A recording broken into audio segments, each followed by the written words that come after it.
So for today's seminar, we have Jakob Lykke Andersen here, who will tell us about what algorithmic cheminformatics is and what kind of combinatorial problems you might encounter. Jakob, please. Thank you. Thanks for the introduction. So yeah, I call this combinatorial problems in algorithmic cheminformatics. So I try to kind of take a tour through all kinds of different methods that I've been working on with my collaborators and finish off by kind of giving a bit of outlook of what kind of projects we are working on at the moment. So maybe kind of, well, what is algorithmic cheminformatics really? So the idea is to distinguish from kind of classical cheminformatics, where the focus is mostly on simulating or modeling singular molecules or singular reactions. Where in algorithmic cheminformatics, we're more focused on systems of chemical reactions, really whole reaction networks, whole system, complex systems. And this is interdisciplinary work. So in the sense of we want to find this sweet spot where we can create models of chemistry that are executable, not just theoretical, even though that's also great. But not only that we need to have them practical and executable, we want to have them understandable by the chemist, which is not necessarily that easy. And it's not that we are going into a specific method for in computer science or mathematics. It's more kind of taking whatever inspiration everywhere and trying to make it fit for the purpose and seeing if something can work for modeling. That means sometimes we need to break the math a bit, do some incremental things, but we try to really stay true to the underlying math, so we don't reinvent the wheel all the time. And we want to implement this in practice. So that is quite interesting. So in the vicinity of what I'm going to speak about here, most central are Daniel and Wolf, which are we are forming the algorithmic cheminformatics group at University of Southern Denmark. But I've also been collaborating quite a lot with Christoph Blum and Peter Stadler. So Christoph is a theoretical chemist, and Peter Stadler is a bit of everything, but he's a chair of bioinformatics in Leipzig.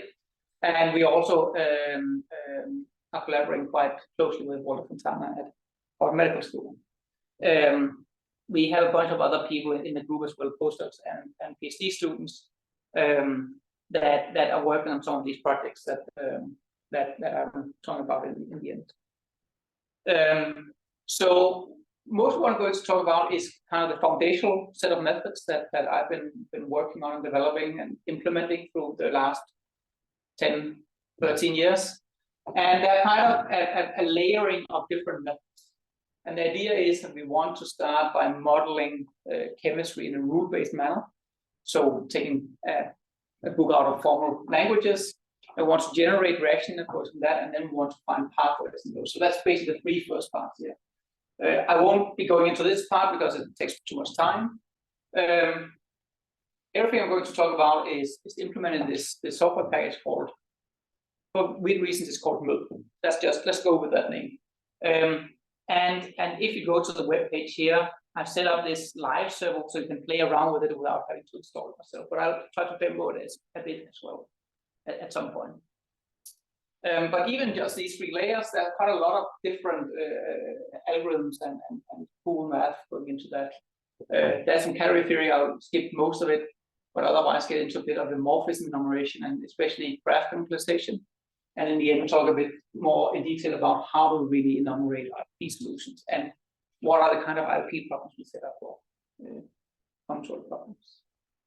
So let's start from the beginning. Well, how do we model molecules? So of course, they have a 3D structure in reality, but let's just skip 3D. Let's just go with structure. So fun fact for those who like graphs, that this guy, J.J. Sylvester, he was the guy who invented the word graph. And it was really for graphical depictions of molecules. He invented that. So we model molecules in this way. We say it's simple connected graphs, and they're typed with the vertex types and bond types. So that means that when we depict the molecule here, this double bond depiction here is just a trick of depicting an edge with a special bond type. So it's not parallel edges we have here, because a chemical double bond is not the same as two single bonds in reality. Their electron configurations are different. And we say that a molecule must be connected, otherwise we don't model the interaction between the atoms. That becomes important later.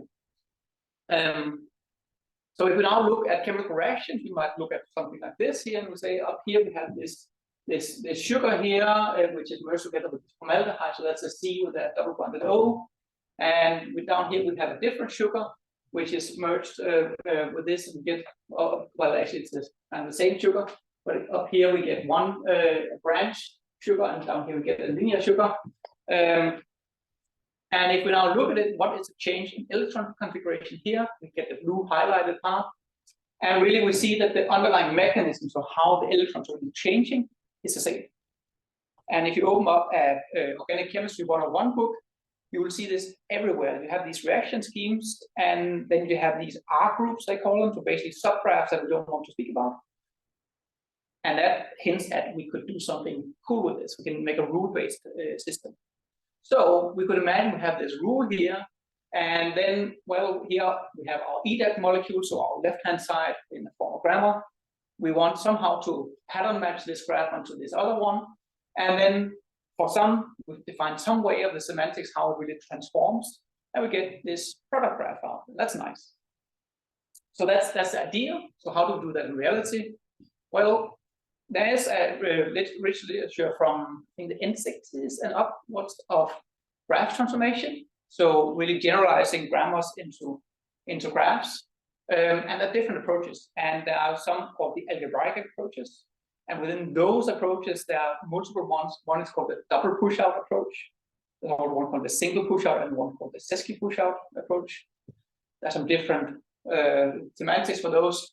But the basics are that a rule is really this this span here of graphs where we have a left-hand side and a right-hand side as we know them, but we need somehow to relate them to each other. How are they glued together?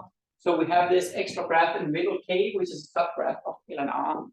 So the semantics is that, well, if you take the difference between L and K, that is what we're deleting through the transformation, and the difference between K and R is what we're adding in the transformation. Here it's only edges, but we could also imagine it would be vertices that we're adding and or deleting. Of course, for chemistry, we're not really adding or deleting vertices and such, because we're not adding matter or deleting matter. That's not realistic. Another thing is that, well, these pattern matches here, that these subgraph relations, we form their monomorphism, so we just want them to be inject maps, vertex maps. More on the morphisms later. So now, well, what does it mean now to transform a graph? Well, we're given this rule here, and between L and G, we now need to really enumerate all possible subgraph matches. Subgraph matches in the sense it needs to be a monomorphism. So we only have an implication on the edge, on the neighbor relation. We don't need to have an induced subgraph here. We just need to have subgraph. We need to enumerate all those. That's one of the combinatorial problems that are central to this. There are quite a lot of different standard algorithms. One is the VF2 algorithm. There's also one called the VF2 plus and VF2 plus plus and VF3 and VF3 light. I think they have also invented different heuristics for how to enumerate these subgraph matches. And just a terminological question, when you say morphism, subgraph isomorphism is kind of the same?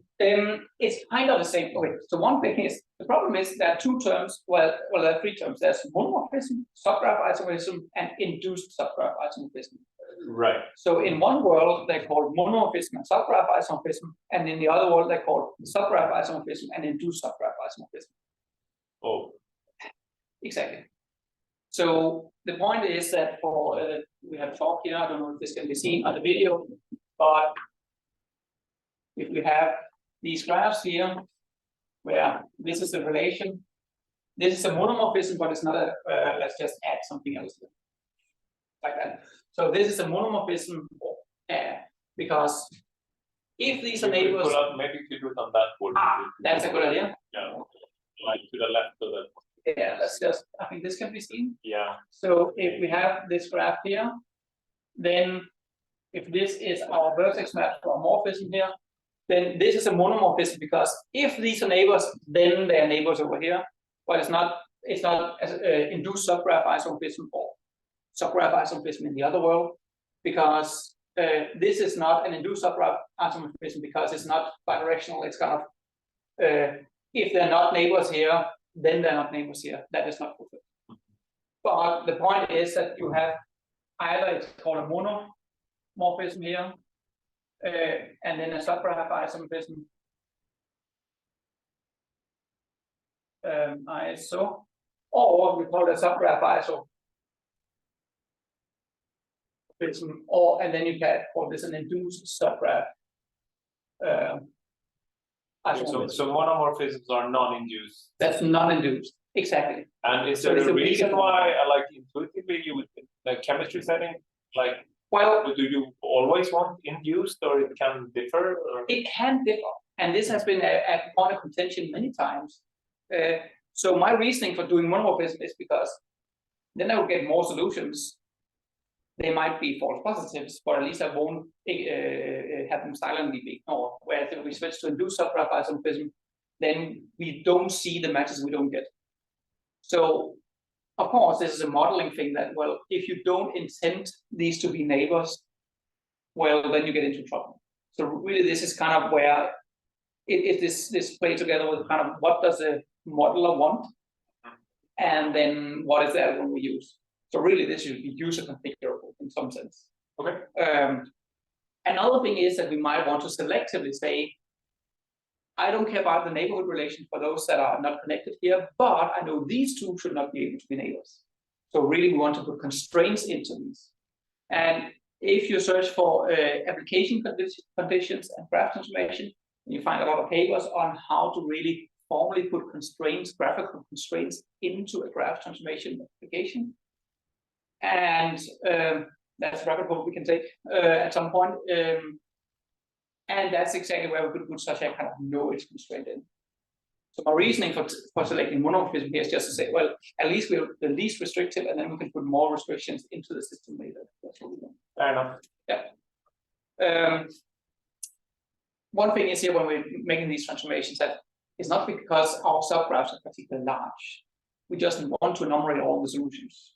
So we need some algorithm. So at the moment, we're basically just using the from the Boost graph library. We're using the implementation they have there.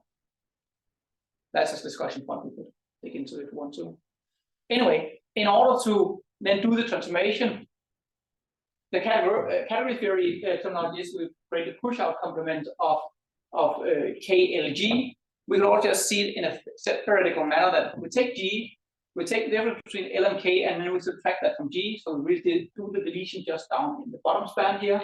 We get this middle graph, and then we just do the kind of symmetric thing. In K, difference between K and R, we take that difference, we map it down to D, and then add it, and then we get the product. So in that way, we can define how to really do a transformation. We also say, well, we get a direct derivation from G to H via this monomorphism and this rule. And once there are certain conditions that need to be fulfilled, that for chemistry is truly fulfilled, but then this derivation is unique. So we don't have multiple derivations. It's determined by the rule and the morphism itself, the mesh morphism. Anyway, that's the first step. So now we really can do a transformation, and we now go in and say, well, wait a minute, our molecules were connected. This is not a connected graph. So really, this is semantically, and this is my sort of semi-ad hoc notation for multiset. Really, this is a multiset of connected components. We have two graphs, G1 and G2. We could have two copies of the same graphs.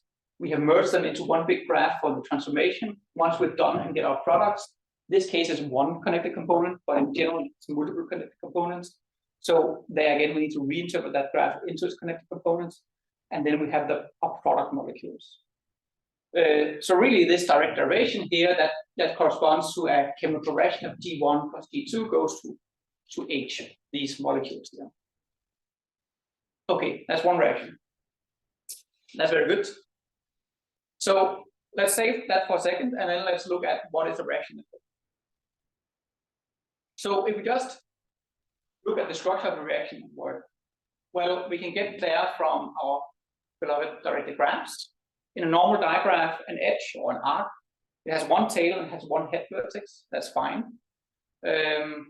Depending on how you see it, you can now go into hypergraphs in different ways. If you see there's a two set, of vertices or a pair of sets. You can generalize that to a set, and then you get the ordinary hypergraphs.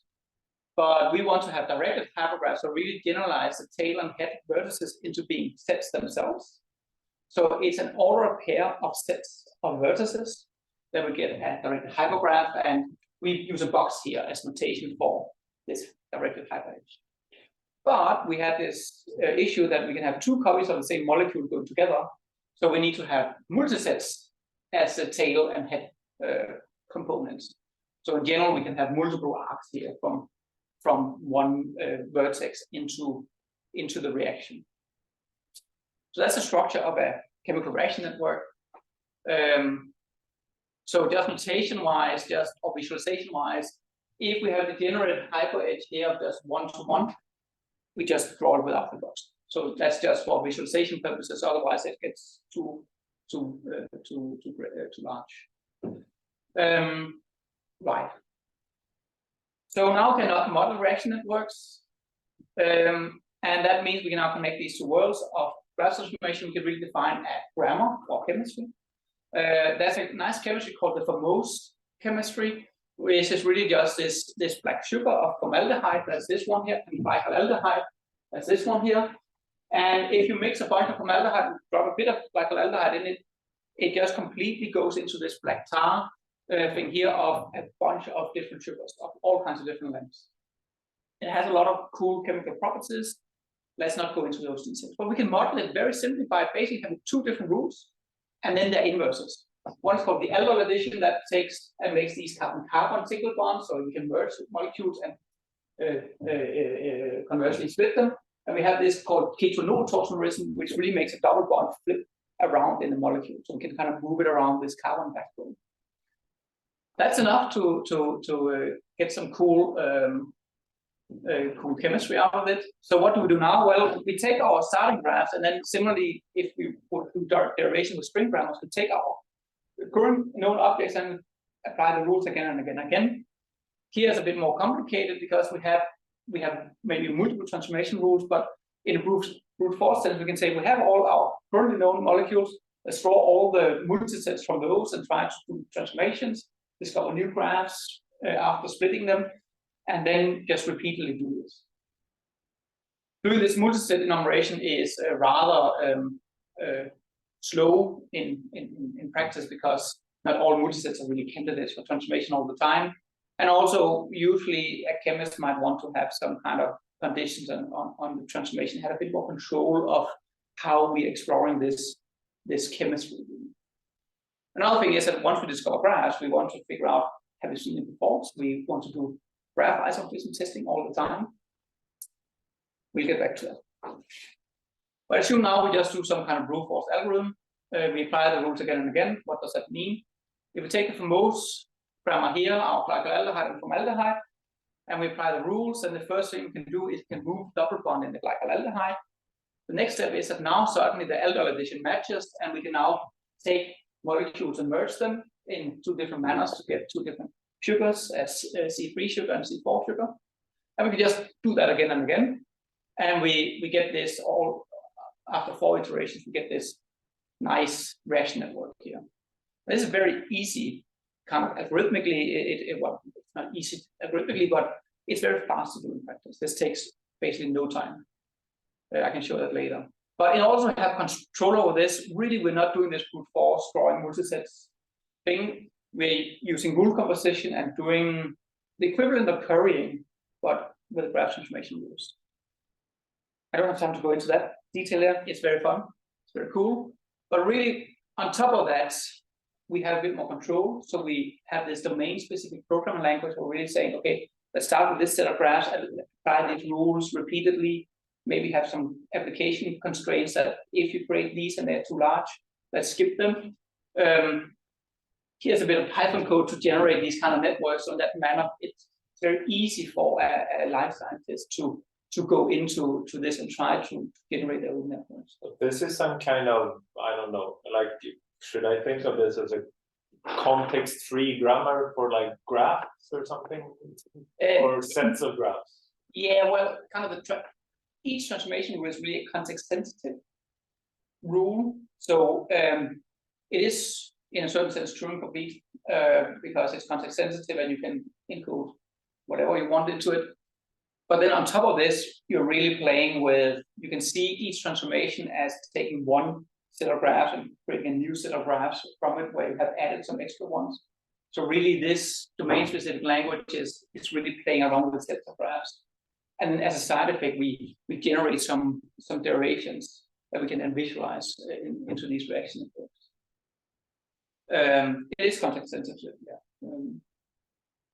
Does that make sense? It makes sense, yeah. I mean, I didn't use context-free in a formal sense, but still it seemed like you have these local, I mean, you have these local rules that sort of didn't care about things far, far away in the graph, or is there some way in your language to also enforce global constraints?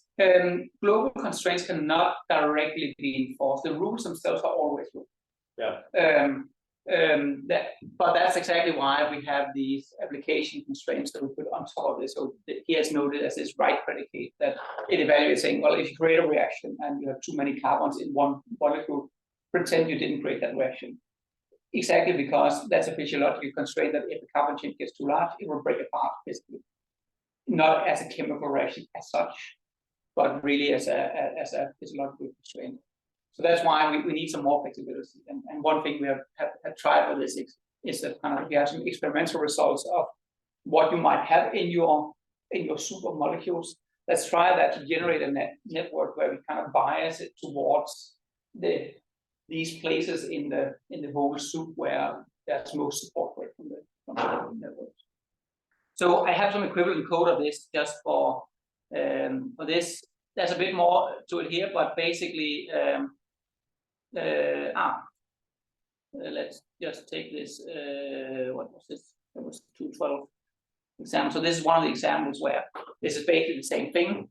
And just to illustrate that, if we run this here, it's very easy to generate these relatively small examples. And even creating larger networks, that's fine. So I implemented quite a lot of automatic visualization of these things because it's inherently visual. So here we, for example, have this network here. And the cool thing about this network is that at each vertex here in the hypergraph, we have annotated with the actual molecule graph, so we know where each atom is. And on each of these hyper edges, we have annotated which transformation rule was used to create that duration. So that means we can go in and again keep track of how are the atoms really transformed through the network. We can get back to that at a later point. Okay, so I mentioned that in order to generate this, we might generate the same. We can see here that we generate the same molecule from different reactions. So how do we know it's the same? Well, we need to do graph isomorphism testing. That's a rabbit hole here. It's very fun. And it's really three things at the same time. One thing is we want to do graph isomorphism. We can reduce that to do canonical representations, find the canonical representation of each graph, and comparing those representations in linear time. That's fine. That's fun. So let's go into graph canonicalization. Then turns out that the algorithms for canonicalization really spit out the symmetry group of the graph at the same time. And it even uses those symmetries as they're discovered to prune the search space for the canonical label.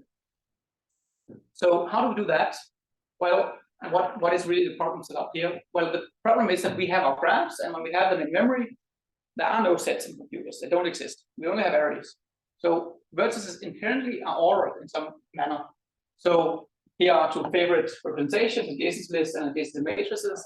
And we see they're different even though the graphs are obviously the same. We also see here that this graph here and this graph here, we have just, the vertices are just in different order, but we see in their representations, they're equal. So that's nice. So if we have G1 and G2 represented in that manner, we could directly compare their in-memory representations in linear time, and we can decide, well, they are actually isomorphic. At the same time, we can discover the symmetry because, well, what does it take? Here we have generated G1 and G2 from this root graph G, and really here we can specify the permutation it takes to take one graph into another representation. So if we take now this permutation and now compose it with the inverse of I2, then we can see that really by swapping 2 and 3, we have a symmetry in the graph. So what does it mean to make a canonical graph out of this? Well, we take our input graph, and now among all permutations, we need to select the best one. For some definition of best, doesn't matter what best means, as long as it's algorithmically defined, that is isomorphism invariant. So that's a canonicalization function is this function C that produces a new graph, which is a permutation of your original one. And here I use this R over the operators, kind of say it's representation here, comparing here. So and for two isomorphic graphs, they should be representationally equal once they have been put through the function.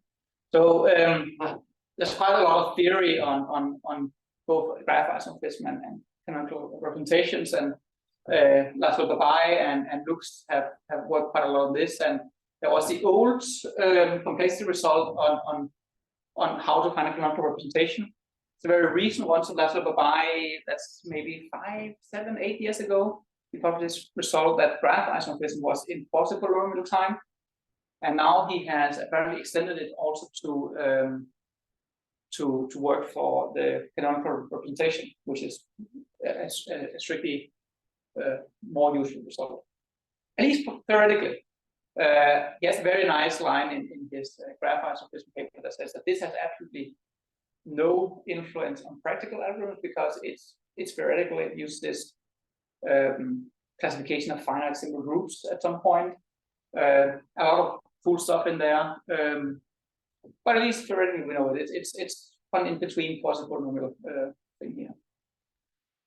Anyway, back to the practical side, we can really do it here by saying let's just take all permutations and then find the best one. Some definition, for example, we could define here lexicographic comparison of adjacency matrices or adjacency list, and we can say find the smallest one. And now we can be a bit more clever about which permutations we really look at, because we don't need to look at all of them. And in practice, all the best algorithms for generic graphs, they use this thing called individualization refinement. And there's actually a nice result from Daniel Nguyen and Kasper Schweitzer that all such algorithms, they really have an exponential lower bound. And the same for graph isomorphism, that really the problem, graph isomorphism is easy for all graphs except for a very small infinite family of graphs. And it's the same for the canonical representation, that certain graph classes are very difficult, but almost all instances are relatively easy. You just need to write heuristics in practice. So what does individualization refinement mean? Well, the idea is that we start from a graph and we say we don't know anything about the order among the vertices. So we color them the same color. Here I have the scale of what the colors are. So the smallest color is the white one, which is 1. And here we have this ordered partition of the vertices, and they're just the same cell. And what we do now is we just say, well, let's look at the degree of the vertices. Let's just sort and partition the vertices by degree, and then sort them among the degrees. So all the white ones have degree 2, the green ones have degree 3. And now we have already introduced some order, and the goal is we want them all to have an individual color.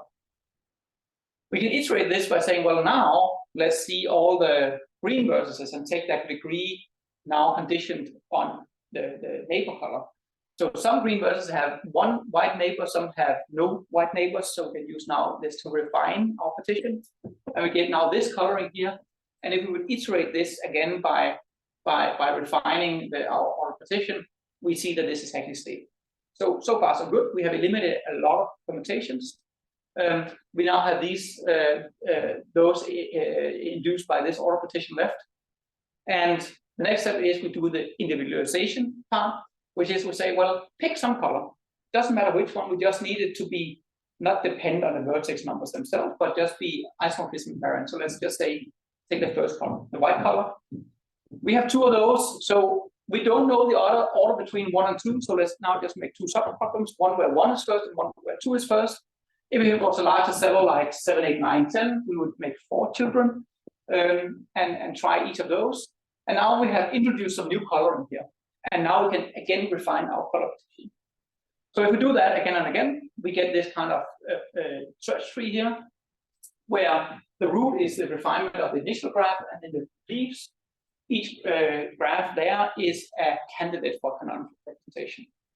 So among all the leaves, let's now compare them and take the one that is the best one, which is, let's just say, the lexicographically smallest adjacency list.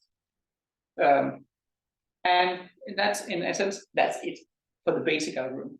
Then there are all the heuristics on top of this, how to really make this fast in practice. And there's another thing is kind of, well, how do we even traverse this tree? Because you can do it in a depth first manner, you can do it in a breadth first manner. That's probably not good. I can reveal, but there are different ways we can do it. This about selecting a color, so we need to select a target cell that we need to individualize the variability there. How this refinement is done, I use here the one-dimensional Weisweiler-Lehmann algorithm, but there are many other choices. And if you know something about the problem, you count triangles or whatever you want, you can do that. And then all these symmetries, you have to take two leaves here have the same representation. That means that inducing the automorphism between those representations. So then we can discover automorphisms. The automorphisms we can use to prove the search tree in other places, because individualizing two vertices that are symmetric, then we can just skip one. So depending on how we discover automorphisms and how we prove with automorphisms, we can speed up this problem. And the last very important thing is also node invariance. You can do some calculations of some data that you get in the isomorphism invariant manner, and that you can really use now to refine what it means to be the best leaf. It's the best. It's a leaf with the best invariant among on the path. There are quite a lot of tools that implement this. That's a famous Naughty package. There's an updated one called Traces, and there's one called List. There's some for some of the related problems that only does this instead of canonicalization. And they all kind of based on these ideas, but they're all tools, which is a shame because, well, I don't need a tool. I need something I can integrate here and I can put my molecules in. I have complex types on my vertices and edges. So, and it's not clear which of these plugins are really the best ones. So I ended up at one point implementing a generalised plus library for this type of algorithm, where all these variations here you can implement your own one and plug into the same framework. It might not be the fastest framework for all types of graphs, but at least here now we can implement our ideas and compare them apples to apples. And you can suddenly find some cool things. One thing that also was an outcome here was that in order to understand how the algorithm works, I implement this visualizer so that really can take the algorithm run and then plug out this. So for this same graph here, you can really you can play through the algorithm here, and it tells you up here in the log what is going on here. Now it found a leaf, it found another leaf which was better. It found one that was pruned due to invariance. It found one which was isomorphic to this, so we found symmetries, and you can click in here and see what is the color partition of the graph here, and play around with that one. We can dig more into that if you want at some point. So that's what we use in order to speed up this part. I think time is running quite a lot, but let's just that's plenty of time. So let's go to the next level here. Okay, now we have our reaction ports. Let's go back from our recursion into graph isomorphism and say now we have done that, and we now have our network, and we now want to figure out what can this network do. Can we burn fat and get energy, or can we convert sugar into, well, not fat, maybe just energy? But how does metabolism work, for example, if that's what we want? How can we find really pathway motifs in this? So if you ask a theoretical chemist or a biochemist or a system biologist, then they might have some of these kind of questions. So the last one here, hydrogen cyanide plus water, that's more kind of going to the origins of life. But how did we even get our biomolecules in the first place? And you can have all kinds of hypotheses about how this could be, but how can you cannot really verify, because a billion years are apart, but we can try to make some hypothesis generation here. So this is the idea of, well, once we have modeled it all, the graph transformation rule to get our network, let's figure out what it can do. And one thing is just have some basic question of input-output. Another thing is to say, well, there are certain motifs in chemistry that are important. Oscatalysis is one of them, because this is self-replication. And you can have exponential scaling of production of molecules. And that means that you can stabilize your chemistry. So that is what all our cells are doing all the time. They have all these cycles of recycling waste into new useful products. And there's a lot of oscillating cycles to make sure that it doesn't break down. What does oscillations really mean? That's a deep question. But from a computer science point of view, these questions are really annoying because we can put them into some form, but they also have there's a variation. And then when you ask a chemist, well, here's a solution, and I say, well, that's good. What are the alternative solutions? So we don't want just one solution, and we don't necessarily just want the optimal solution. We want all optimal solutions for some definition of optimality, and we want near optimal solutions as well. We'll get back to that. First of all, what the heck is a pathway? Well, what we do is we say a pathway is an integer hyperflow. So yes, you have some familiarity with network flows where you specify a flow value on the edges on a normal digraph. You have balance vectors in the vertices to see kind of what is the excess or the draining of those vertices. And that's basically the same idea we use here. We just now use some directed hypergraphs, except that all that will break down, of course, because we have hypergraphs now. Another thing is that here, when I talked about oscatalysis here, I said we put food and X in, and then we get waste and 2X out. So input and output need to be separated. They're separated temporarily in the minds of a chemist. And we cannot just say, well, we can simplify this. We can take 1X out and then produce X. Because then it's just a synthesis path instead. So we really need to separate input and output and model those separate to get these overall motifs. Instead of balance vector, we do separate input-output. So really, we take our directed hypergraph, the one we have here, and now we add some extra edges, so basically some half edges to each vertex to simulate input and output. Those are separate. And once we have that, we can now define, well, we find a flow variable on each edge, and then we have our usual conservation constraints that around each vertex, the flow values need to sum up to 0. So that's basically the standard flow formulation. And that's nice, and we could, here's an example of such a conservation constraint for, what is that, for F, I think it is. Great. So a flow here is a pathway. So what does it mean to find an integer hyperflow from a computational perspective? Theoretically, it's strongly NP hard to find that flow in a certain formal sense with formalized problem. We take our input and we limit it with some upper bound. We just want to maximize the production of, say, energy molecules or whatever it is. But that's strongly NP hard. And that's even when the network is acyclic. And it's even if we just say all reactions are either 1-to-1 reactions or 1-to-2 reactions, it's still strongly NP hard. And there's a nice different kind of reduction from the pre-partition problem to prove this. Okay, but then if we lift the input bounds, then suddenly it's relatively easy to find a solution. We can even enumerate the k-best solutions in polynomial sign. Of course, these reductions are, as we know, they're all artificial, so in practice it's quite fast to find solutions. And these are also kind of, we have made the problem artificially kind of narrow in certain sense. But at least, well, we know it's there. We don't have any constructive algorithm to find hyperflows really. And in practice, we also want the chemist to put extra constraints into the problem, that maybe they want to have some complex relationship between the flow variables. So what do we do instead? Well, we formulate an ILP problem.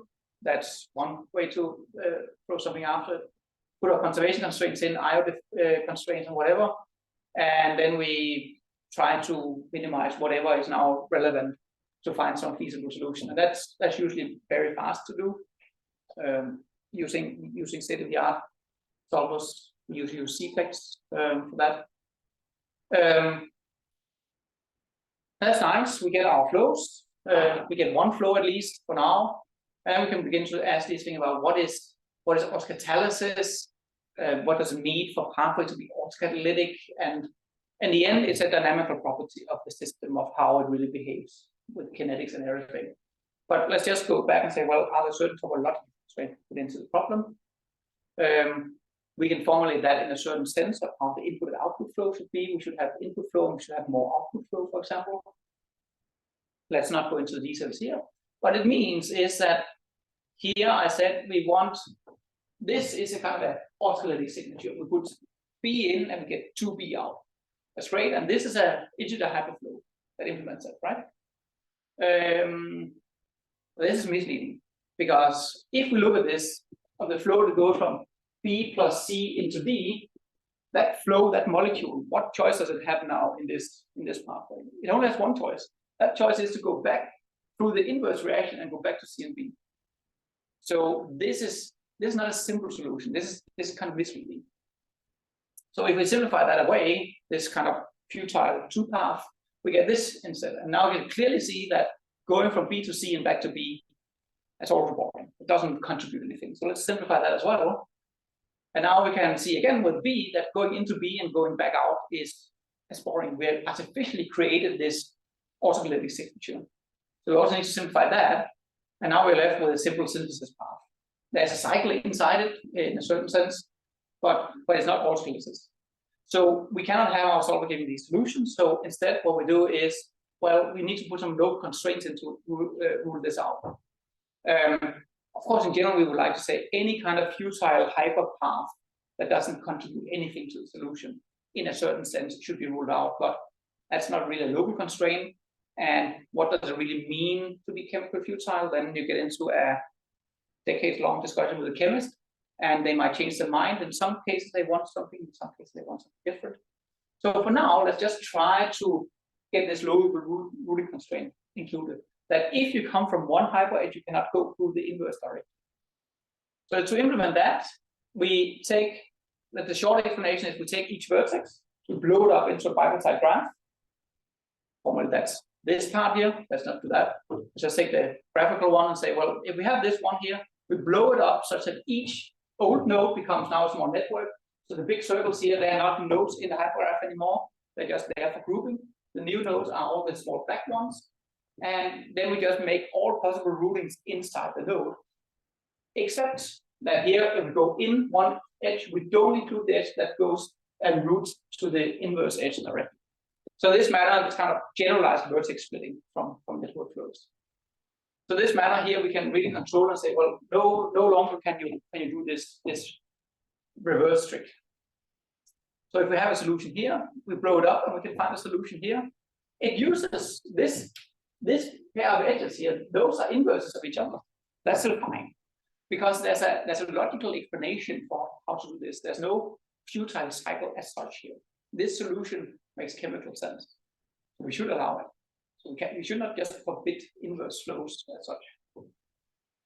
Okay, why did I tell you all that? Because that's implementation details. But the point is, if we now look at two solutions and they only differ in this routing flow here, they're kind of the same still. The routing flow here is just in order to have constraints. Here's the whole pipeline. And now let's get into these RP solutions, because once we have solutions, the chemist wants more. And because there can be multiple optimal solutions, there can be different solutions want to find both to kind of prove that the biological solution is the most efficient one. So what are all the alternatives? We want to rule that out. But the problem is that we get into, well, when are solutions different?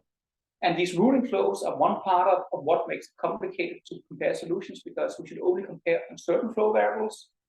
On the other hand, sometimes we actually don't care about all flow variables. Just give me all solutions that differ in these reactions, because those are the important ones for my problem at hand. Or sometimes we just want to say, well, let's just have indicator variables for whether or not there's non-zero flow on an edge. And let's just enumerate solutions such that we cover different edge sets. We don't care about the actual flow values. So really, we need it to be user configurable, how solutions are equivalent.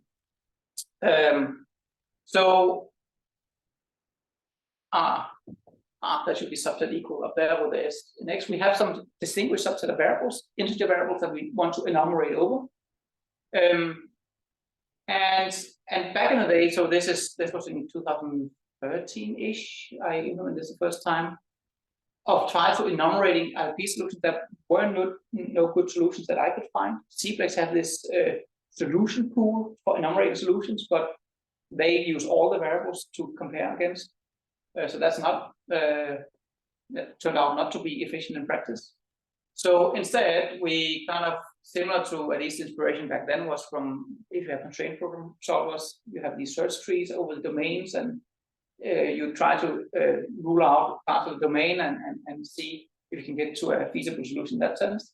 So similar here, the idea is, well, let's take just a root, let's solve with whatever ILP solver, get the optimal solution, and then let's branch over the domains of variables, those variables that we're interested in, and in that sense, try to find all the solutions with optimal value and enumerate solutions. And that works to some extent, at least. Maybe people have some good ideas for different solutions. Maybe some of the solvers have functionality for doing this kind of thing nowadays. Here's this for most chemistry as before, where at some point we try to go in and say, well, what kind of different oscillating cycles do we have in the system? And we enumerate these couple of thousand solutions, and so we can see kind of what are the possibilities there. This one took more than 200 hours to do. If we just want to do some simple thing here, let me just find a small example. Now time is almost up, so let's be quick about this. If we just want the basic thing here, this is how it's usually formulated. There's a bit of comments to explain what is going on. But this meter problem is setting up kind of what is the input here we want formaldehyde and glycolaldehyde to be possible sources. That's where matter can flow in. We want to have glycolaldehyde being the only way we have matter right now, and we want to constrain the in and outflow of these things here. This is a meter problem. We have an objective function. We just say find solutions for this. This was oops.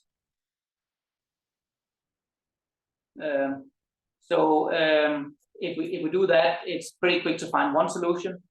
This warning here, that's just because, let's forget about that. There's some work in progress going on. It's not a problem here. If we want more solutions, we can just ask for 10 instead. So here, this is a Python interface, but really it's going back into C++ library for doing the real work. So if we do that here, it's, as you can see, pretty fast to get a few solutions and get an idea. So here we have the network it's enumerating in, and here then 10 solutions where we see the input-output signature. So we have one solution, a different solution, and so on. I think this is close to being the kind of the classical for most sides. If anyone happened to know that one. So this is very useful for the chemist, and we are currently working on a project where we're exactly looking into carbon rearrangement networks for figuring out what is the biological best one and how can we explain that when we enumerate solutions. Yeah, so that was kind of a very quick dive into some points here. Some of the underlying algorithmic things. Just to finish off, one project that we have started up now, where also just for the future 6-year project that runs starting last year, called Atomic, where we're modeling the microbiome of the gut microbiome. So we have multiple microbes. They each have a reaction network. Those reaction networks interact, and it turns out that our gut microbiome is quite influential in our health, and you can even cure certain diseases or treat certain diseases by transplanting fecal matter from one person to another one to introduce microbiome. So how does this work? This needs to be modeled. So we have this big project among 4 groups where we are working on that. There will be an upcoming position announcement if anyone someone or might be interested in that at some point. Another project which is even more, if some of you know some good candidates for PC positions. We have 15 positions opening up now. So this is an EU doctoral network. So this is also in computational chemistry, we call it in that setting. So this again between SDU, Leipzig, Vienna, Jena, EMBL, European Microbiology Lab, and probably some people I forgot, a couple of companies. So we have 15 Costello PC positions with the application deadline in 2 weeks. So feel free to advertise this broadly. There's our webpage where there's a link further to the formal application things. Yeah. So there's a few comments here that so what I presented here is this kind of framework that I've been building and working with other people and which is kind of the foundation for these projects at the moment. And this really goes into kind of how do you efficiently implement these things? How do you make the standard algorithms more generic so we can use them for these kind of things? Because usually the standard algorithms are pretty and nice, but we need to generalize them a bit, where some of the category theory becomes nice to phrase things there. Another thing is that in this interdisciplinary field, it's very fun to communicate with life scientists because they don't know really what they want from the formal side. So there's this iteration, this loop of trying to figure out what they want and then trying to experiment with this. And whatever algorithmic tricks can be used to invent some new analysis or modeling, it can be interesting. So it's kind of also an idea generation for this. And the things that I mostly attached to is exactly this kind of how can we really make generic algorithms like the graph conversation. Because our molecule we actually want to make them even more complex than what we're doing now, but still making it implementable in practice. So with that, I think time is definitely up. Yes. So thanks. Thank you so much. And you say something about challenges, like this basic framework that you have now. Is it like basically it's done and now we want to go into life science and just use it, or are there like also in the tool sort of the modeling and the tools you've described here, are there still like things that you're working on in there, or like what's the future direction?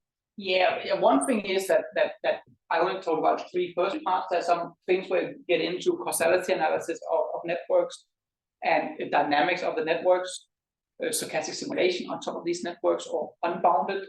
There's some open things there.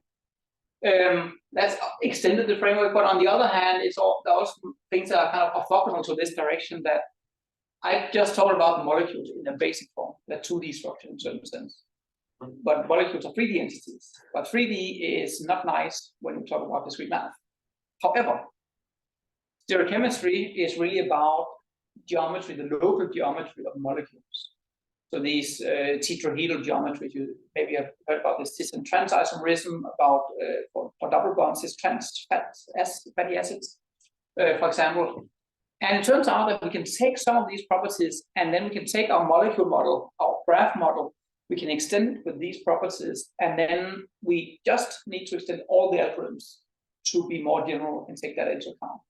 So that means that in some sense, all the things I talked about on the first part here, extending that to different categories of graphs formally, that's one open question of how to do that. When we go into the pathways here, well, what I talked about here was really, this was just an ad hoc way of enumerating solutions I have been making up because it worked. Maybe there are different approaches. In general, these directed hypergraphs, let's find whatever, let's just look at these here. Directed hypergraph. There's not much theory about directed hypergraphs. When you look at any math paper, whatever, about hypergraphs, they also always talk about at the hyper edge being a bag of vertices. But here it's an ordered pair of multisets of vertices. It's very natural from a chemistry point of view. And if you know Petri nets, then the underlying nets of a Petri net is basically the same structure as a directed multi-hypergraph. And of course, there's a lot of theory there, but featureness have a different kind of semantics on top of it. Where here we're really just talking about the graph structure. We don't care about the causality at this point. But there's a lack of theory there of how to work with these. What are the algorithms we can put on top of this? Defining what is a cycle in a hypercycle here. What is a hyperpath even? I think at some point we tried to go through some literature, and I think we came up with 9 different definitions or variations of what a hyperpath is. There's something missing here, and what are the consequences for that? When we then go into the algorithmic corner here. And that has the consequence that, well, when we now talk about the hyperflows here, well, how do we find them? Well, we just throw ILP at it because we want a solution or some solution to how to find solutions.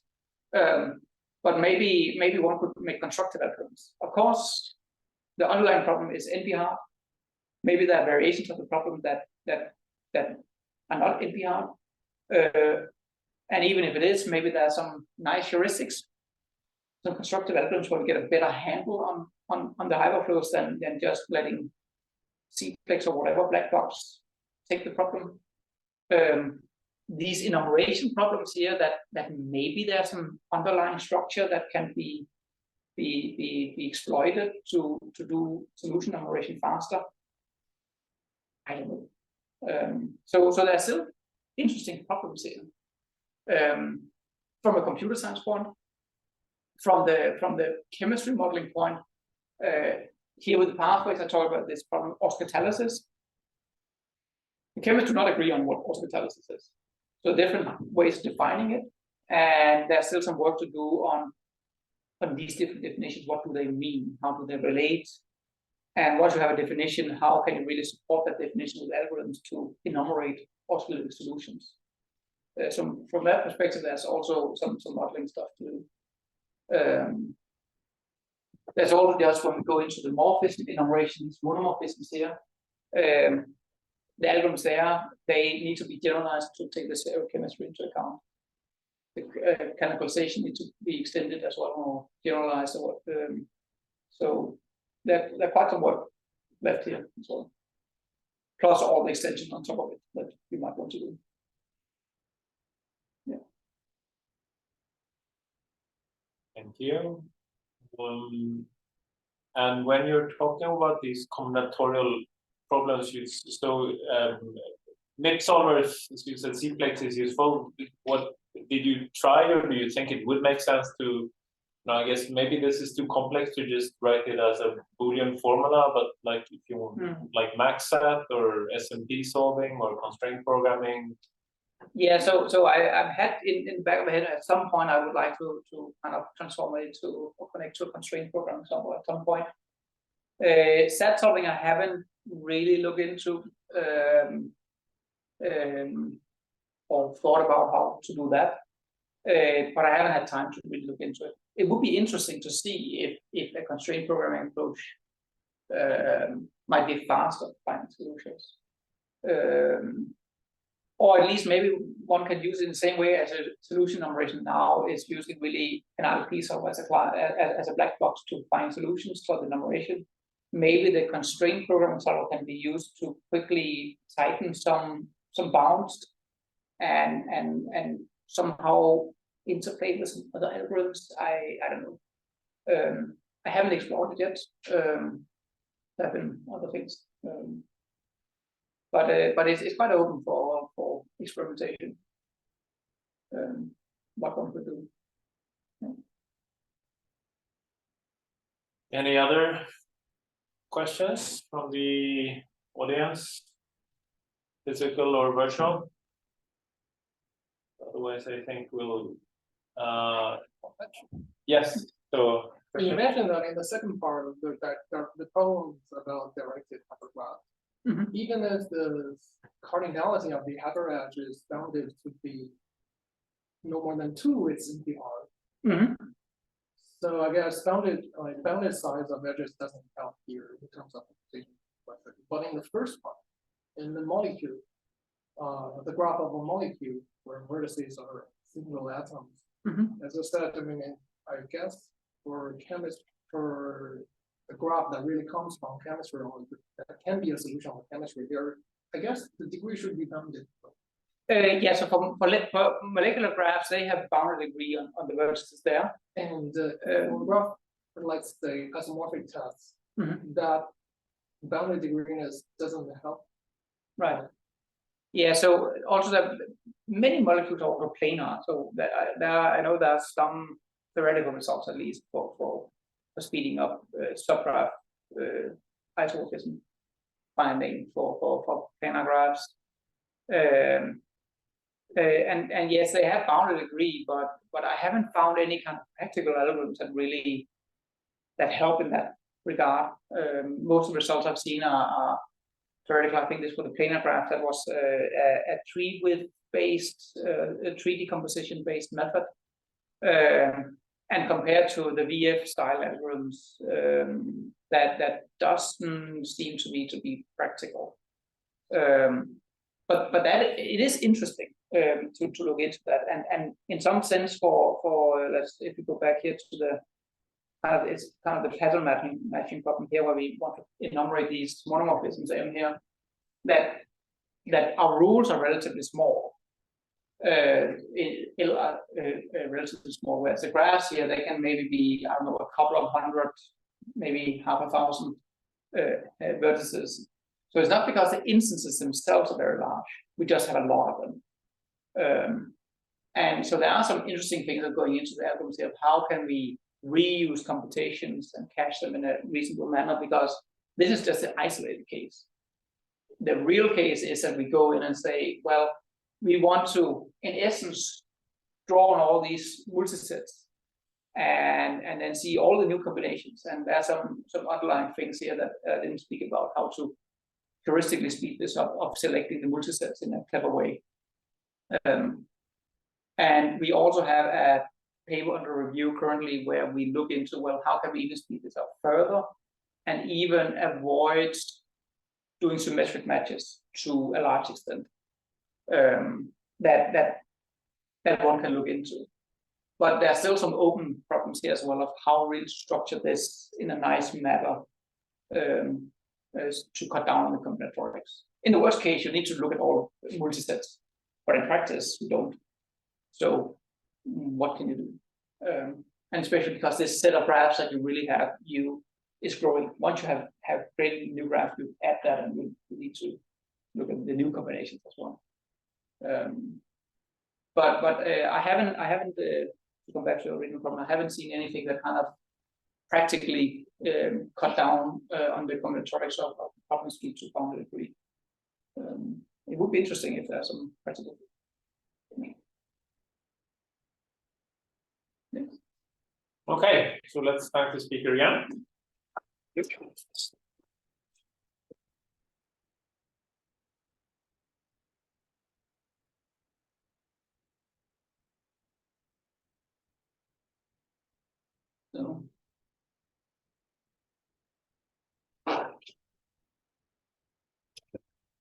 So we're back after our break for the second, more technical, improvised part, which we don't really know how it will develop. But Jakob, you have some slides, and we'll have an interesting discussion.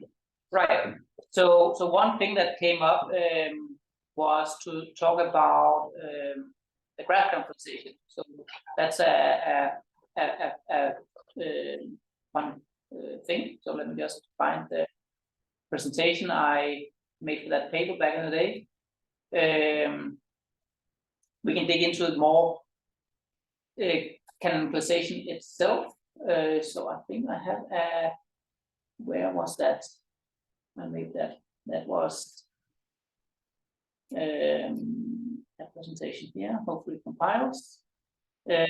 So if we just take the formal presentation here first, let me just set this to compile.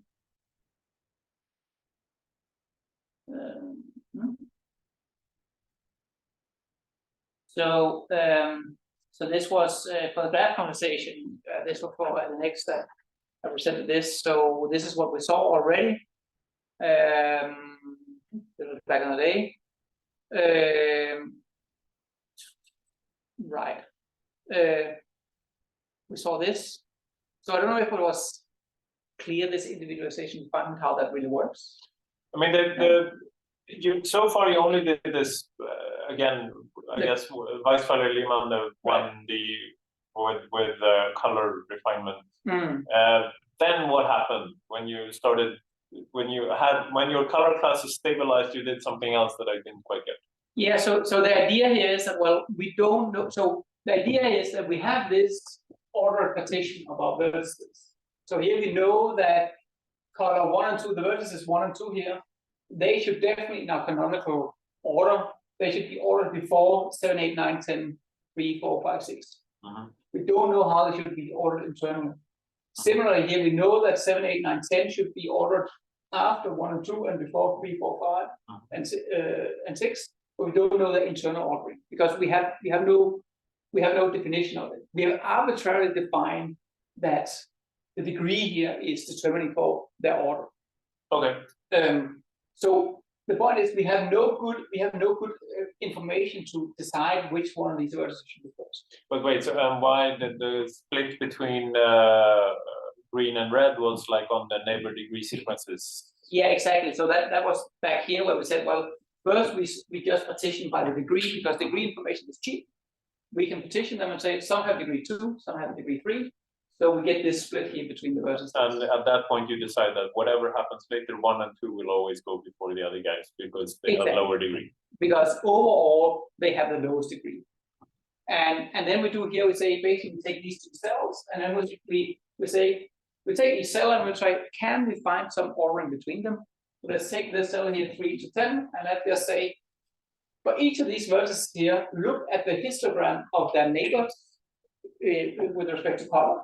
We see that vertex 3 here has 2 green neighbors and 1 white neighbor. We see the same for 4. We see that, say, 10 here, it has 0 white neighbors but 3 green neighbors. So now we can basically say for each color, how many neighbors do you have of those? And then we can use that to partition the vertices. And we just sort them or partition them arbitrarily based on these.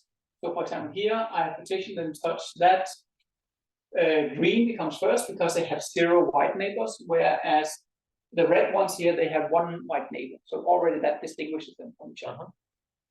So this is the 1D Weisfeiler-Lehmann. That's a multiple. You can generalize it to multiple dimensions. So let's not go into that. No. So that's kind of the procedure. You just do this refinement again and again and again until you cannot find any more splits that you can do here. So that's why we got this partition between the red and the green ones. So that's very nice. But it was now it's equitable, it's called, and now we have we need to proceed. We know here that each vertex needs to have their own column. And now, I mean, and then like theoretically, so you're going to actually, I mean, you could go to higher levels in Weisfeiler-Lehmann first to get smaller, but you're saying now it probably won't pay off. This is like a heuristic decision. It's a heuristic decision, which refinement algorithm kind of, if you take to kind of the absurd conclusion to say, let's just put another canonicalization algorithm in as the refinement procedure, and then we get a perfect refinement, and then we don't have anything to do anymore. So kind of that's extreme. So we need to find some middle ground of which cheap algorithm can we use now versus how large the resulting search tree gets.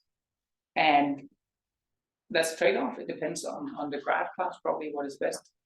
There is some evidence that a 2D Weisfeiler-Lehmann, that's what is in the traces package. They use something there, if I'm correctly, the 2D version. Most of the things we've been applying to it are molecules, so this works pretty well. Yeah. Anyway, but we have some refinement algorithm. We just need some fixed refinement algorithm. In the worst case, we can also say do nothing, and then we would probably explore all permutations in the end. But we have done something, and now we just need to say, well, if we now artificially take and divide a cell into smaller bits, then we have refined it even further, and that might induce more Weisweiler Lehmann splitting subsequently. But as it's arbitrary, we have no reason why we should make one split. We need to make all possible splits. However, we don't need to do it in all cells. We just need to select some cell that we make artificial splits in. So here I select the first cell, so the 1, 2 cell. We will also take the first largest cell. Or here again, this is what we call a target cell selector. We will take any arbitrary algorithm to select a cell, as long as that algorithm does not, it's isomorphism invariant. It does not depend on the vertex number themselves. So for isomorphic graphs, they would make the same choice with respect to the partition. Just a clarification question. When you say 2D reform, you mean not consider only one neighborhood, but also two neighborhoods? No, it's you do kind of a 2D coloring, so you consider the edges instead. It's been a while since I looked into that algorithm, so honestly, I don't remember exactly how to formulate the KD version of it. But the 2D version should be sort of reasonable to implement as well. Right, 2D version is, I mean, what is it? K-dimensional Weisweiler Lehmann is somehow you're doing this, but on K tuples, or like all K tuples on vertices. Yeah. I think it's a bit complicated. Yeah. And I even for 2D. Even for 2D, there is some kind of graphics where you can kind of say, well, your coloring is kind of all pairs of vertices, so it kind of corresponds to edges, non-edges, and then diagonal. Even you color pairs of vertices and then color individual vertex according to all the, let's say, pair type of it in its neighborhood. Is that right? Yeah, that it's sort of in that ballpark, but honestly, I don't remember the details. It's interesting, and I also think the Weisweiler Lehmann, I've seen recently quite a lot of activity around it for also the graph neural networks are using same algorithm. Right, yeah. In some sense. So, but now, okay, so you want to split the cell 1, 2, and so what happens now? You just artificially choose to color one of them in one color and one in the other, and now basically you'll run the color refinement algorithm again. Yeah, exactly. So the point is here that in order to pick one of these as your, and which one are you going to like the most? Well, what I'm going to like the most is the one, because, well, so that was this one here, 1 and 2. So here each node in the search tree, so that corresponds are the, wait a second, there's some definition missing here. Let me just compile this again. So each node in the tree corresponds to, after you have run Weisweiler Lehmann on it, it corresponds to one of these. So up here, that was the one we had before. And then we say, we take a target cell, that's the first cell always in this case. And then we say, well, let me try to artificially take one of the vertices and move that as the first one and split the cell. So in this case here, it's a bit weird. That maybe just assume now, assume now that I would have taken cells 7, 8, 9, 10 instead of split that. I would have made 4 subproblems. One called 7, 8, 9, 10. We have the other cells here as well. I would have made one called 8, 7, 9, 10. I would have made one called 9, 7, 8, 10. And one called 10, 7, 8, 9. So I try all of them, take one vertex and individualize that and say, you are now alone, and you get a different color in between the other colors. And then I run the Weisweiler Lehmann. In this case here, cell 1, 2 is just a special case, there are only 2 vertices, so it doesn't generalize for the explanation. And so I artificially now made, in this case, I made 1 the first vertex. So what does that now induce? Well, that means that 1 and 2 have different colors. So the red cells, the red vertices over here, they now are different because they have different neighborhoods now in colors. One has white neighbor, one has a neon green neighbor. So that's why we now get the gray and the red colors. That they are now being refined. Right, but don't, and I guess what I'm struggling to see is why the green guys don't get refined also. They kind of they don't get because 9 and 7 look. So we have, if you look at say 9 and 7, they both have a gray neighbor, they both have a green neighbor, and they both have a red neighbor. Oh, there is the sorry, I missed that one. Okay, so you're saying they all have yes. So that way we can. So 3, 4, 5, 6 were indistinguishable before, but now when you colored, we can actually distinguish those. But the green guys, you're saying if I look more carefully, then they all look the same. Exactly, they have the same color neighborhood here.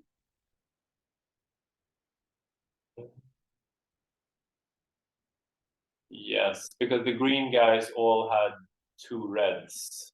Yeah. And yes. Okay. And symmetrically, if we would move 2 first, we get this result over here, which is kind of similar. And then, well, now we have the same problem. Not all colors are distinguished. So let's select the target cell. And I think again here it's taking the first non-singleton cell. So 7, 8, 9, 10, and makes a subproblem for each individualization. One where 7 are first, 8, 9, and 10 are first. So that was exactly these items. And basically you're gonna do this until you have 10 colors. Exactly. And so now when you have a leaf, now you can then look at these 2 and you can look at 7 and 8. At these 2 leaves here, and that corresponds to these 2 graphs, and you can then look at those and you can now say, assume now I take because this array here this array is this is the canonical order of the vertices now. My original vertices were numbered from 1 to 10. I now want to say, well, of those vertices, let me reorder them such that they are in this order now. And that we now create, say, the adjacency list or the adjacency matrix that corresponds to a representation where this is the vertex order. And that's a candidate for a canonical representation. We do that for the other leaf as well. And now we compare them, those representations. So that's where we get back to this kind of thing here. So we have, for example, this here and this here. And then we see, well, are they different? No, they're not. So both of these are equally good. That's one result. We can also figure out that they're not equal. So for example, this adjacency list and this adjacency list, they're not equal. So that means that one of them is better than the other. We just need to decide what better means. So one natural choice is to say, we lexicograph compare them. So this list has 1 vertex, this list has 3 vertices, so this list is better in the first one. Or if they were equal, we just lexicograph compare the neighbor lists. Whatever operation which is kind of comparing a less than operator on the representation, the underlying data version. That's what we need. So there is this thing that. And the reason you're graying out 10 and 8 and 9, that is now because these are isomorphic to something else? Or? I'll get to that. Okay. But for now, let's just assume that they existed. Okay. So this is where maybe I can switch to the visualization, because this is exactly this graph. Let me just see if this is this is fall with this. So let's take this one here instead. And let's yeah. So the numbers are slightly different. Yeah, here's 0 index because, well, I think also the colors are slightly different, but here you have 1, 9 in the first group now instead of 1, 2. But yeah, basically it's similar. It's similar, yes. Yeah. So here we have this thing here, and then if we go down here, we exactly have this refinement. Oops, let's not do that. We have this refinement here.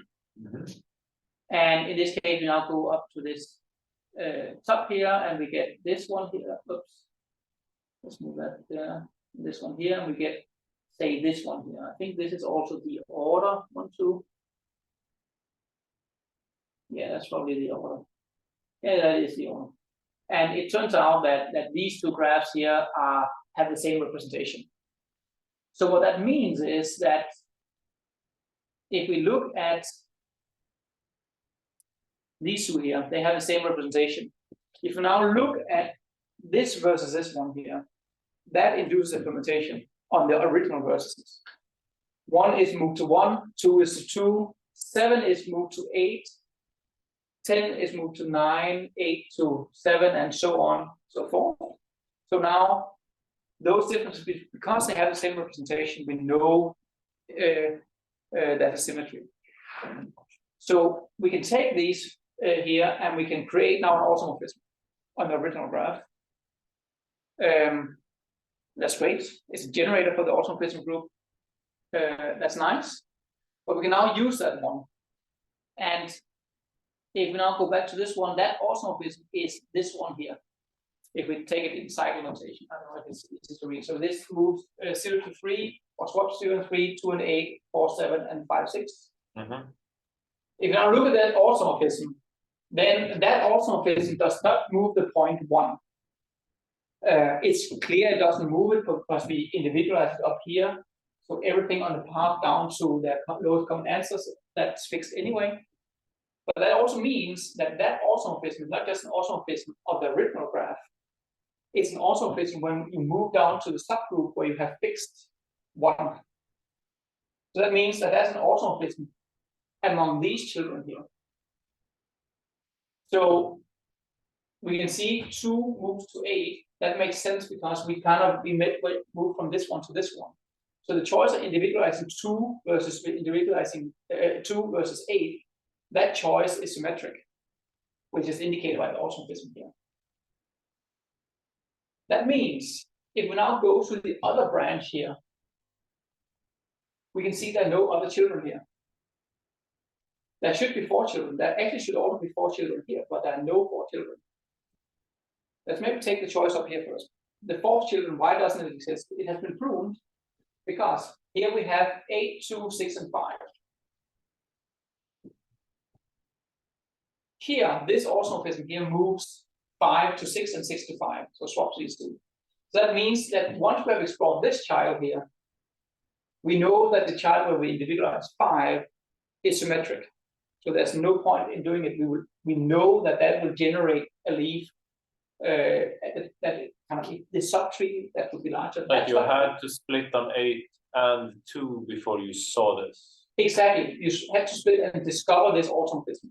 So if you by chance have some oracle that says, here's my graph, and I know here's a symmetry in that graph, you will kind of see the algorithm with that symmetry, and then you can use it to prove a priori.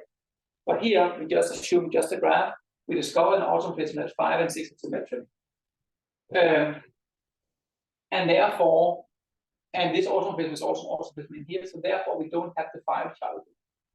It also means that when we move to the other tree here, and this is where the grayed out nodes come from, because here you see 10 was missing, so that was for our 5 in the other one. When you move to the other one here, there are 3 grayed out nodes. That is because here we have individualized 9, and now we have explored 8. We know these 2 automorphisms already. None of these automorphisms move the point 9. That means that they are still good inside this subtree. So all these individual ones where we should have individualized 8, 2, 6, and 5, well, which are symmetric? Well, they're also symmetric because 8 can be moved to 6, and 6 can be moved to 5, and 5 can be moved to 2 if we compose these two. So therefore, we only need to look at one child here. So that is a huge source of cutting down the combinatorials in this enumeration tree. Right. So that was an automorphism explanation. The colors here, these one here are purple because they have been pruned after they have been discovered.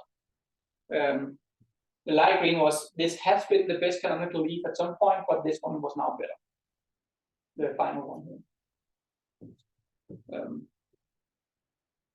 and I think we can. It really starts here by doing these things. It creates a child. That's a leaf. We create another leaf. We compare them and figure out does this also between them they're equal. So therefore we can prune the whole from the lowest common answers. We can prune the complete subtree.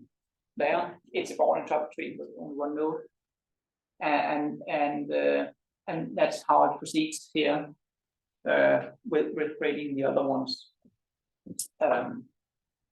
Let's try to and just refresh this to get rid of these. I think let's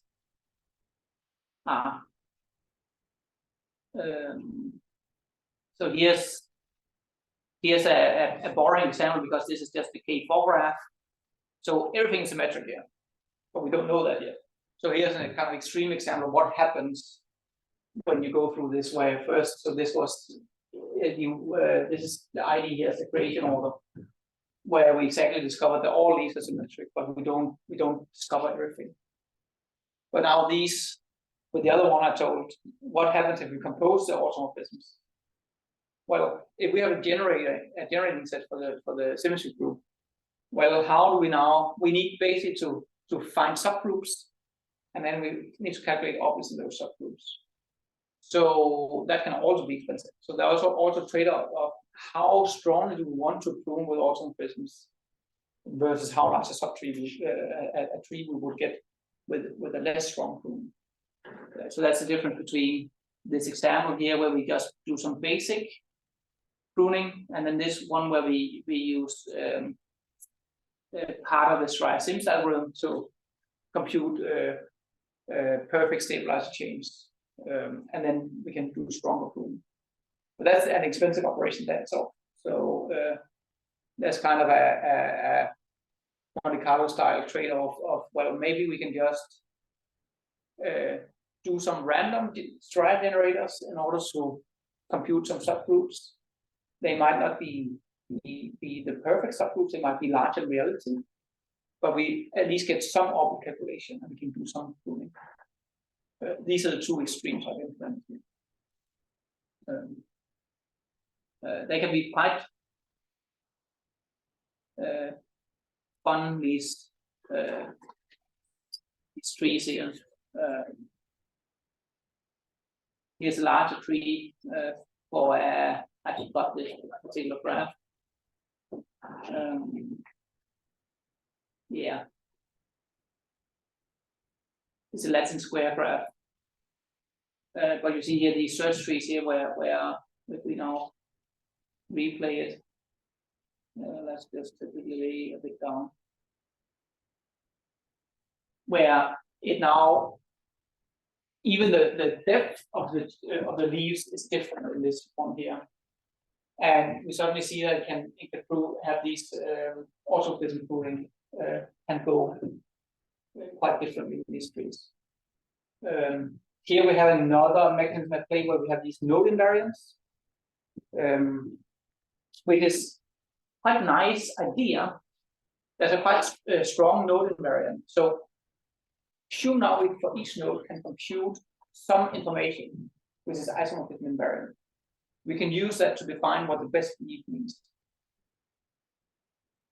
So assume now we have the same implementation, say, of the Weiss-Feiler-Lehmann algorithm, and every time it does a partitioning of cells, the index of that partitioning, let's just append that to a trace. So for each node here, we kind of have a trace of which partitionings of cells were made, in which order the partitioning was made, in order to reach that current state. And this one then just inherits this trace. Basically, every leaf here kind of have a trace of which order all these partitionings were made. That order may be different from different nodes. In this graph, it's not the case. But there are other graphs where that order is different.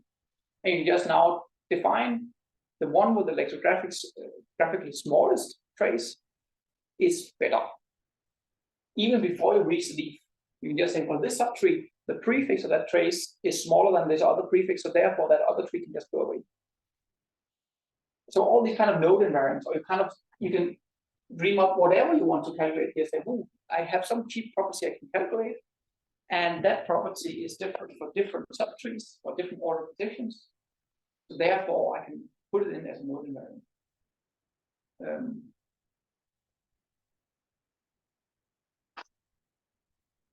Yeah.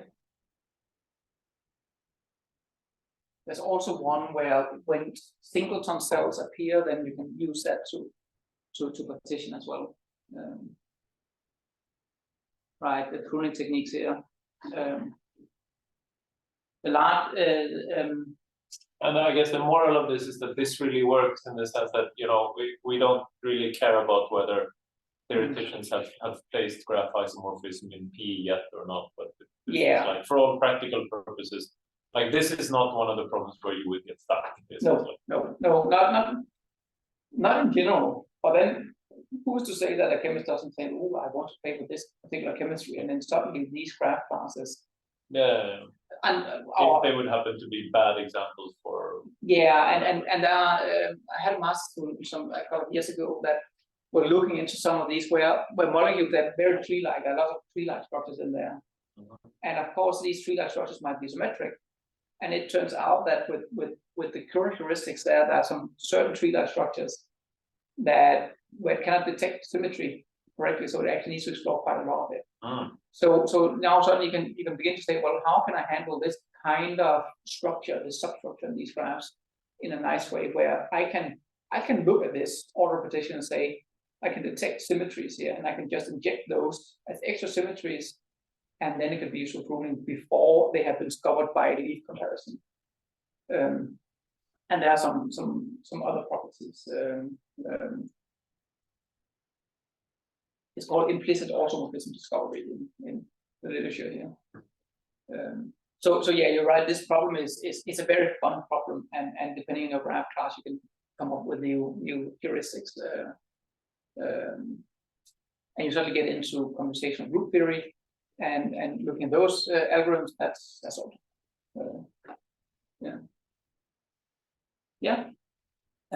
One thing here is that what I showed in the before here, we're kind of exploring this tree in depth first now. And you kind of see now that it's rather important to get to a leaf because leaf comparison gives us automorphism, which gives us pruning. So breadth first is really, really bad because you don't only get leaves in the end.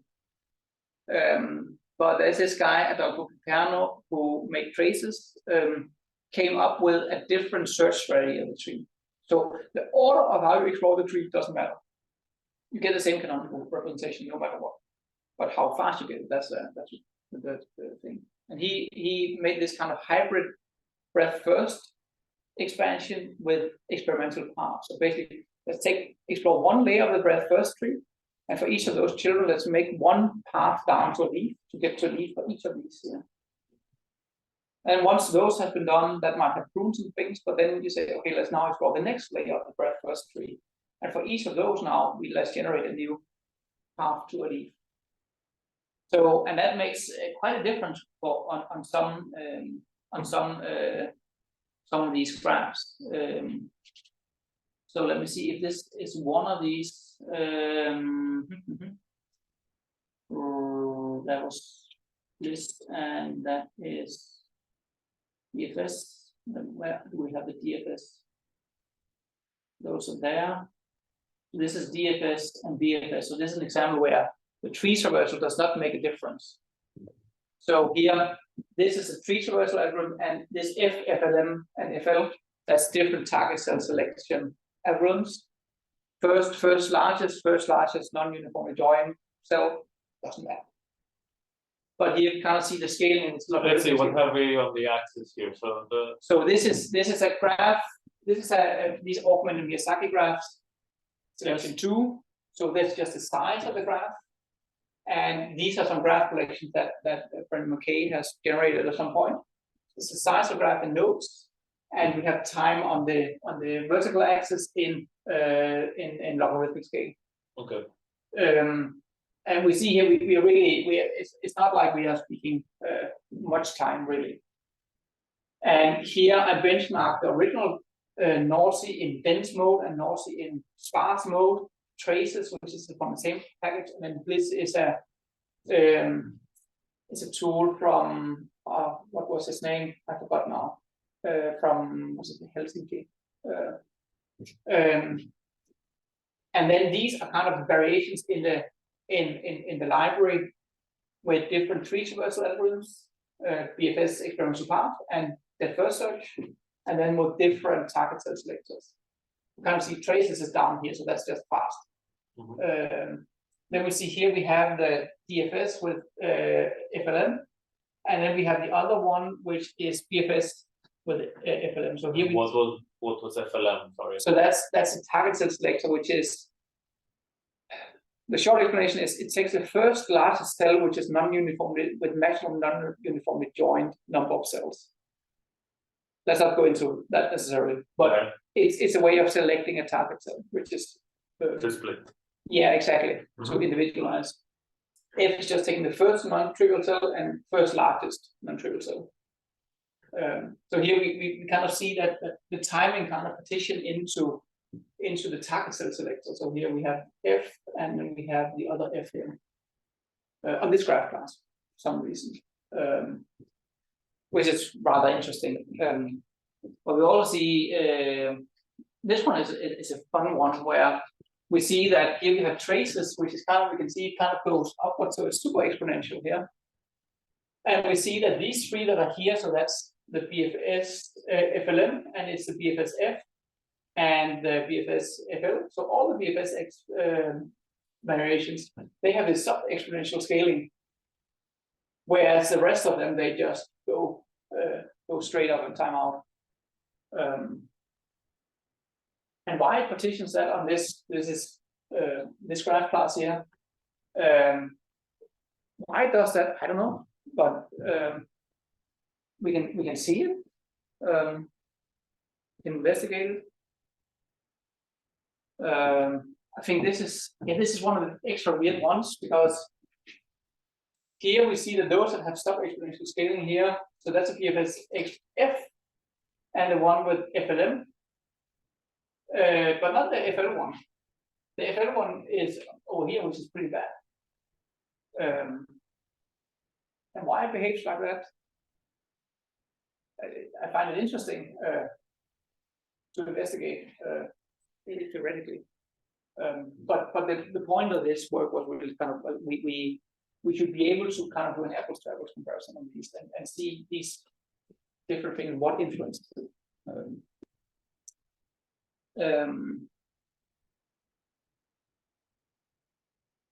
Yeah, there are also some here where different ones. But really, this graph conversation is quite a cool field in the sense that it's actually difficult to come up with a graph class which is good for benchmarking. These CFI rigid graphs. So that was Daniel Nguyen and Pascal Schweitzer, where they really, so the Weisbach-Lehmann algorithm in dimension k, one could hope theoretically that say, well, what if now we go to dimension some k, and now suddenly we can solve the graph isolation problem there? That would be nice. But that's a result from 80s, 90s, from Kai and Immermann, where they based CFI. That proves that for any k-dimensional Weisbach-Lehmann, there exists a pair of graphs that you cannot distinguish with that algorithm directly.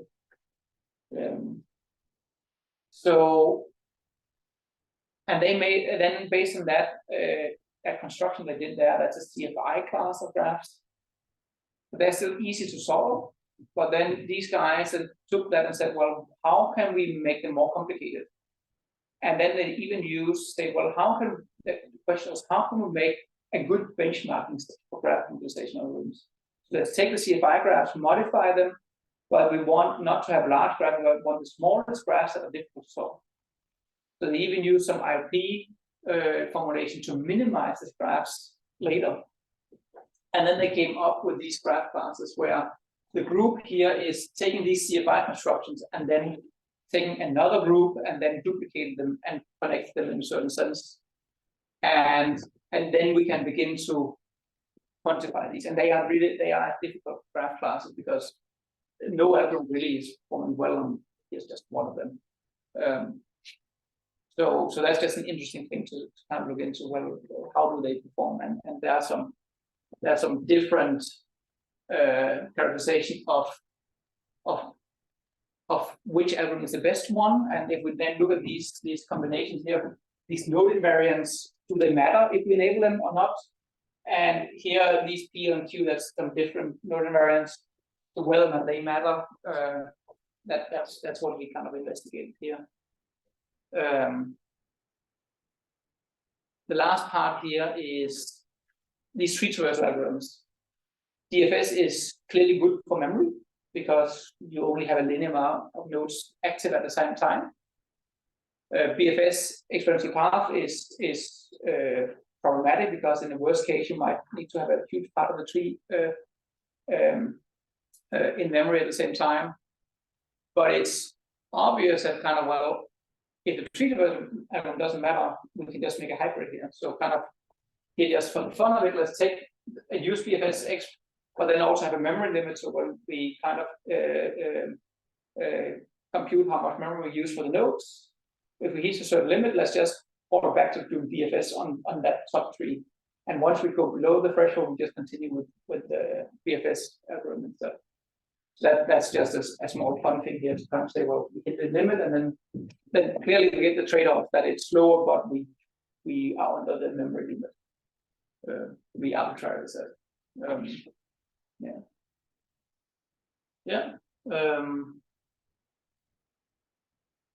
The next thing, so this was back in the day when I was at the University of Vienna, so that link is kind of dead, but this one is a new one. Right. Yeah.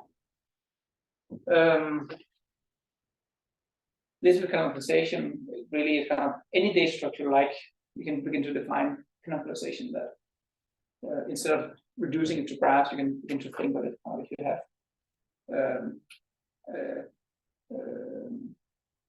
think of this is some RNA structures at some point. Well, and I guess you didn't say there, but also like if you want to do the molecules, then the vertices would already be tagged in the beginning with their labels. So you would, when you do the neighbor characterization, like how many codes do I have, how many other things. Yeah. So if you now suddenly have labels and vertices and edges, that's right. That's another thing why I implement this, because that I don't really want to have an algorithm where I need to convert the data to put it into the next algorithm, just for running that algorithm. So I would rather have that algorithm is generalizable such that I can make it work. So if you have already, if some of these vertices are carbon or hydrogen or whatever, you just define an arbitrary order on your attributes, on your vertex attributes, and you just pre-sort and pre-partition your vertices there. So just normal predicate on your vertices, and then that you just start with a partition which is more refined. But the edges is a bit more complicated. Of course, you can reduce and construct a new graph instance, but that's I don't find that fun. That's kind of a heck. But what you can do here is that, well, here in the Weiss-Feiler-Lehmann algorithm, what you're really counting is a histogram of your neighbors. But if you now have edge types here, then those edge types, if you have a total order on the edge labels as well, then you can now take a histogram and say it's not only color, but it's also the edge label that you take into that. And then you just have a more complicated histogram.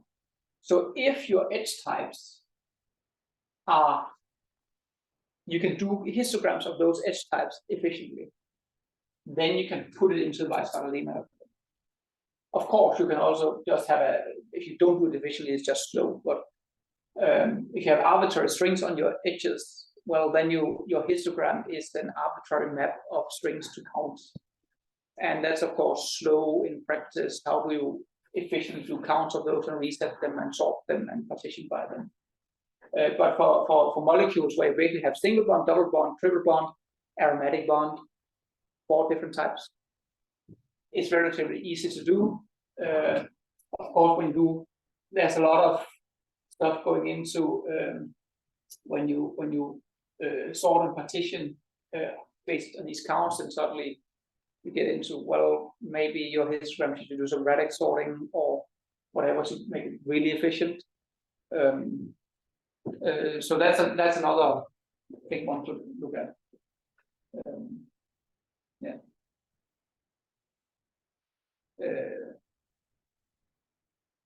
And then one of the things that is open is, well, when you have stereochemistry, when you have stereochemistry formation on your vertices, then suddenly you have even more information you need to take into account, and you cannot just partition the vertices directly. It gets in some sense defining. You need to start with defining what is an isomorphism really when you go to stereochemistry level. That's still work in progress, I would say.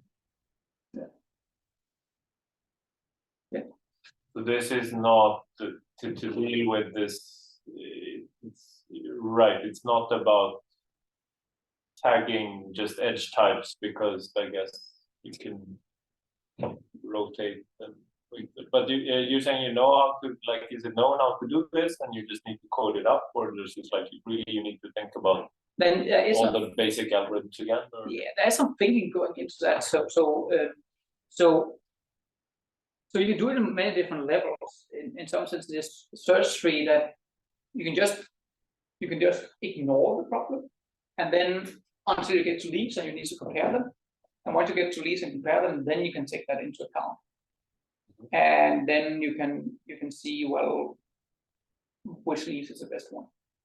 But that's kind of just postponing the problem. Maybe you can take and do something earlier up in the tree to prune subtrees earlier. And I have some ideas lying around, but there's still some work to do to work out how this could be done. The first priority for me is not necessarily canonicalization here, because we also need to subgraph matching to take this into account. And really on the morphism level, once you have defined what a morphism is, then it gets much easier to go into this level and define how it should work here.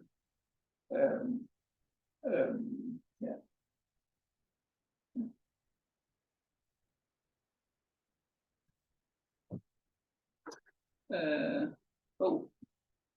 Time flies when you have fun. I'm thinking whether we. Yeah, now that was one of the topics. Right.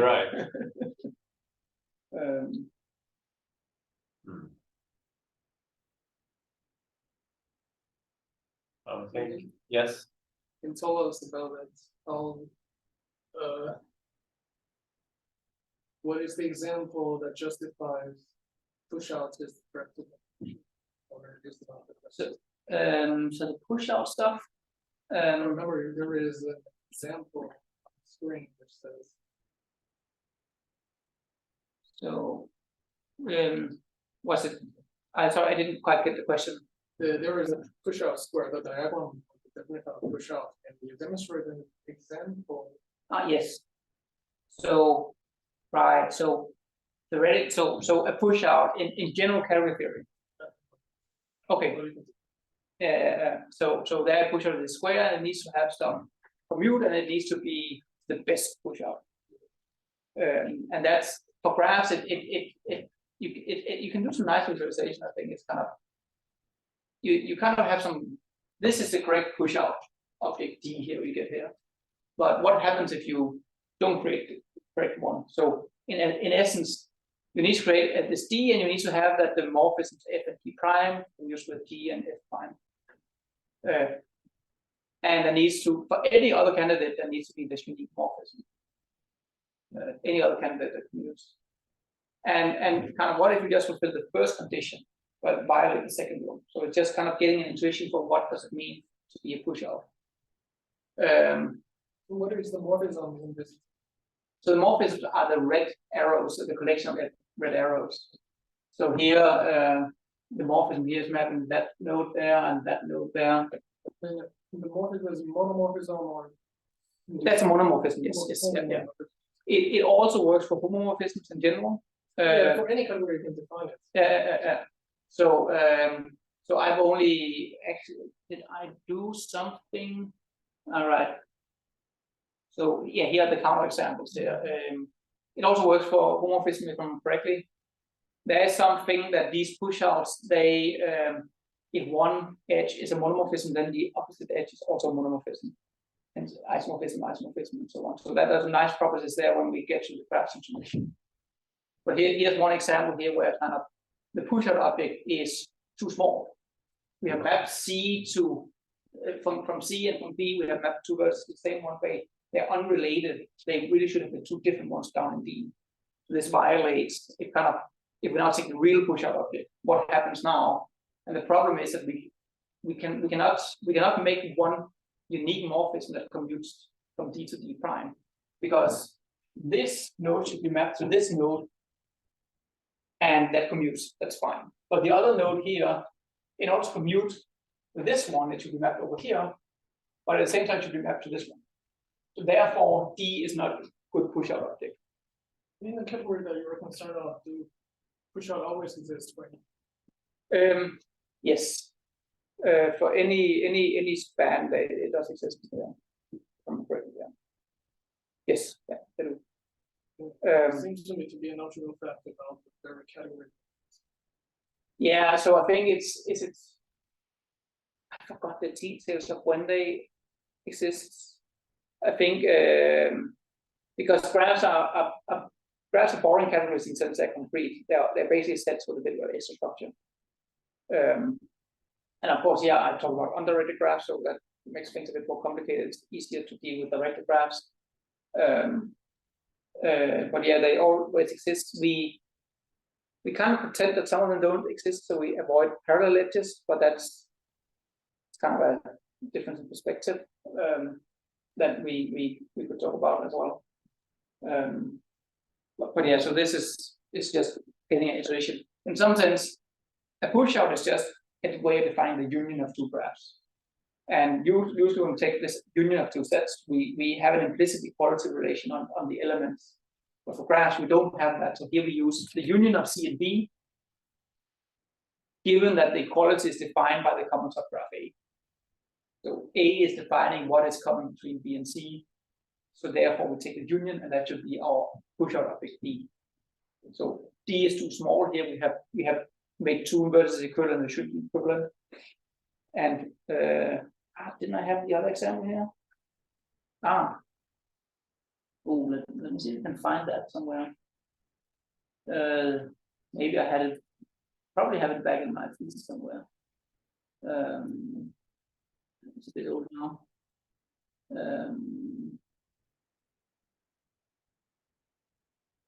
Yeah, right here I have these. Down here is a push-out object which is too large, or right, this is one which is too large. It's a bit more complicated to see, but the point is here that we have something else hanging off here which is not mapped by B and C, and that means that we have freedom where to map it for other candidate objects, so it's too large. So that kind of the intuition of what does it mean, this universality constraint on what a push-out means. So I find it quite useful to kind of figure out what are these constructions really when we get down to business. Yeah. Right. Yeah. Any other questions, comments? Maybe just one last technical question. So I'm interested in, when we talk about that layered individualization tree, when you, for example, you do depth first search on, I guess it's maybe suppose you have two leads, and it is non-trivial to check whether the map is one or is it's relatively easy. it is easy to see because it is in every package now has only one person. You just write down the permutation between the two leads and track if it is morphism. It's more the other way around. We kind of commute the initial graphs, the actual data structure, kind of commute that, and then we compare those, and if they're equal, then it must be an morphism. So it's that way around. My question is like it is not general. I think there are, I think I see kind of examples that it is not the case that every two arbitrary leaves are represent a graph of the morphism. No, It's wrong. Yeah, that's yeah. Not all of them are inducing automorphism. No. And in general, we don't know what pairs between them is automorphism. Right. Yeah. Not a priori. There are these things that once you have discovered some automorphisms, then you can say, well, these definitely will lead to automorphic leaves, so therefore we can prune them. Yeah. The node invariants as well. So this, for example, the cell splitting trace. If they are, say we have vertex, this node, these nodes here, and they have different node invariants, that means that the leaves will never be equal. So that's the idea of the node invariance, that we know the leaves will never compare equal. So it might be that if we don't have node invariant, we would select one subtree over the other one when we compare them. But we now just define that the node invariant is now part of how to select the best leaf by selecting the best subtree first, and then recursively go down that way. So that's exactly these tricks of how to prune the current search space that the automorphisms are doing, but then also modifying what the best solution is such that we can better prune it earlier. Yeah, sure. Of course, this tree may have the factorials of many leaves. Certainly do not want to create all of them. Yeah. In the worst case, it has. Yeah, that's for example for any clique, it has n factorial. In the worst case, yeah. Yeah. Okay. Thank you so much again.